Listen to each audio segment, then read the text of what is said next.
MSSD BARM at your service.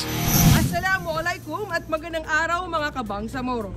Nagsagawa ng outreach program ang MSSD para sa mahigit 100 senior citizens sa bayan ng Ligwasan, BARM Special Geographic Area nitong October 7, 2025.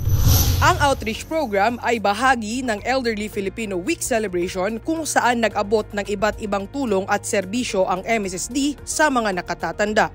Namahagi ang MSSD ng 120 Hadiah Care Packages na naglalaman ng mga pangunahing gamit sa kalusugan at pang-araw-araw na pangangailangan tulad ng adult diapers, powdered milk, kumot, medyas, pulse oximeter, thermoscanner, liniment oil, antiseptic solution at iba pa. Lubos naman ang pasasalamat ni Matabay Pamagalog, 71 years old, na isa sa mga nakatanggap ng care package. Makatabang sa laki, anya ba ipaganggay ko niya, makatabang sa mga lawas. Na siya sa laki na alhamdulillah na mapiaso kagi ginawa ko sa kapaganggay sa kami sa niya ba atabang. Bukod dito, namahagi rin ang MSSD ng 40 wheelchairs, 25 quad canes para sa mga nakatatandang may pisikal na limitasyon at 11 naman ang nabigyan ng upgraded eyeglasses sa ilalim ng programang Sagip Paningin para kay lolo at lola. Nagpaabot din ng kanyang pasasalamat si Togs Abdul, isang mangingisdang senior citizen. May salamin ako, makapangisda ako ng maayos, ma'am. Buong taos puso ako nagpapasalamat man sa ayuda na binibigay mo sa amin at saka yung opisina na MSSD po, ma'am. Maraming tulong po yung sa amin, ma'am.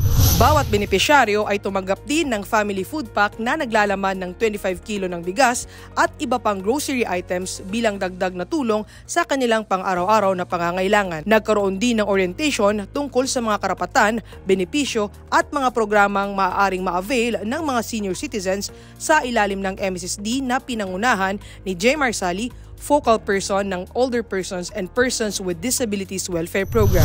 Bilang MSWO, mahalaga po ang activity ito kung saan ginaganap ang Elderly Week celebration sa amin, especially po sa Ligawasan Municipality. Dito po, naipapakita natin ang ating appreciation sa ating lolo at lola. So mahalaga po ang kanilang role sa community sapagkat sila po yung naging gabay natin sa ating pamumuhay.